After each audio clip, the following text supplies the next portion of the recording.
Hello champs, how are you all? Hope आप सब अच्छे होंगे एंड आपकी बोर्ड्स प्रिपरेशन अच्छी चल रही होगी। डोंट वरी, अगर अच्छी नहीं चल रही है तो उसी वजह से हम आपके लिए लास्ट 10 डेज प्रिपरेशन प्लान लाएं, जिसको आप फॉलो करोगे तो डेफिनेटली आप 90+ स्कोर कर सकोगे अपने मैथ्स बोर्ड एग्ज़ाम में। तो प्रिपरेशन स्टार्ट करने से पहले हमें ये पता होना चाहिए कि प्रिपरेशन करनी है कैसे।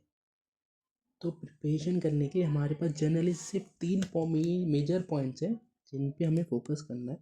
जो सबसे पहला पॉइंट है हमारे पास वो है most repeated and important NCERT questions. जो एनसीईआरटी के क्वेश्चन सबसे ज़्यादा रिपीट हुए हैं प्रीवियस ईयर पेपर्स में, एंड जो क्वेश्चंस हमारे लिए बेस फॉर्म करेंगे उन सारे को प्रैक्टिस करना है। अब जो नेक्स्ट मेन पॉइंट है जिस पे हमें फोकस करना है वो है कि एक्स्ट्रा क्वेश्चंस। बेसिकली हमें हर चैप्टर से एक्स्ट्रा क्वेश्चंस प्रैक्टिस करनी है उस चैप्टर से रिलेटेड। वैसे तो हमारे पास हर चैप्टर में बहुत सारे इंपॉर्टेंट क्वेश्चंस है, पर हमें उन सारे को प्रैक्टिस नहीं करनी। मैं आपको हर चैप्टर से कुछ इंपॉर्टेंट क्वेश्चन शेयर कर दूंगा, जिनको आप प्रैक्टिस कर लोगे तो आपके लिए वो मोर देन इनफ होंगे टू स्कोर 90+। अब जो हमारे पास थर्ड मेन पॉइंट है जिस पे हमें फोकस करना है वो है सैम्पल पेपर प्रैक्टिस करना। बिकॉज सैम्पल पेपर ही हमें एग्जैक्ट 3 आवर्स में सब क्वेश्चंस को एग्जैक्ट टाइम में करने के लिए रेडी करता है।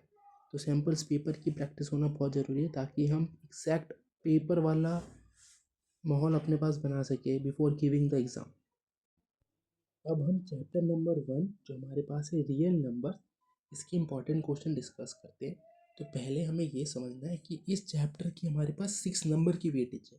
कहने का मतलब है इस चैप्टर से सिर्फ 6 मार्क्स के ही क्वेश्चंस आने वाले हैं पेपर में। अब जनरली इस चैप्टर से एक क्वेश्चन आता है 3 मार्क्स का सेक्शन सी में, एंड 3 MCQs आते हैं। अब MCQs में जिस टाइप के क्वेश्चंस आते हैं वो डिस्कस करते हैं। तो हमारे पास MCQ में आने वाले 2 टॉपिक हैं। पहला है LCM एंड HCF, दूसरा है fundamental theorem of arithmetic. Don't worry, अभी मैं आपको एग्जांपल देख के भी समझाऊंगा किस टॉपिक में कैसे क्वेश्चंस। तो जो पहला टॉपिक है हमारे पास वो है LCM एंड HCF। अब इस टॉपिक के अंदर जो क्वेश्चंस आते हैं वो आपको NCERT की बुक में मिल जाएंगे, जो है example number 2, example number 3 and exercise 1.1 का question number 1 and question number 4। मैंने फ़ोटोज़ भी ऐड कर दिए हैं आपकी ईजी कन्वीनियंस के लिए। अब एक बात ज़रूर समझना है कि वैसे तो बहुत सारे क्वेश्चन हैं इन टॉपिक से रिलेटेड, लेकिन हम सारे क्वेश्चन प्रैक्टिस नहीं कर सकते क्योंकि हम पे इतना टाइम नहीं है। अब जो दूसरा टॉपिक है वो है हमारे पास फंडामेंटल थ्योरम ऑफ अरिथमेटिक।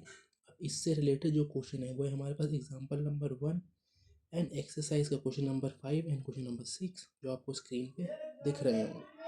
अब जो 3 मार्क्स का क्वेश्चन आता है सेक्शन सी में, उसके अंदर 2 टॉपिक्स हैं। एक है वर्ड प्रॉब्लम से रिलेटेड जो क्वेश्चन आता है, दूसरा है इरेशनैलिटी प्रूफ, जो सबको ही आता होगा। बेसिकली जो इरेशनैलिटी प्रूफ है उसके अंदर हमें कोई भी नंबर गिवन होता है, सपोज √2 को इरेशनल प्रूफ करना है, √3 को, या फिर वो ऐसे बोल देगा 5 + √3 डिवाइडेड बाई 2, इस पूरे नंबर को हमें इरेशनल प्रूफ करना है।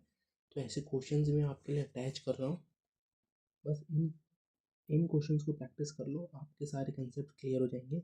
अब जो दूसरा टॉपिक है हमारे पास वो है वर्ड प्रॉब्लम।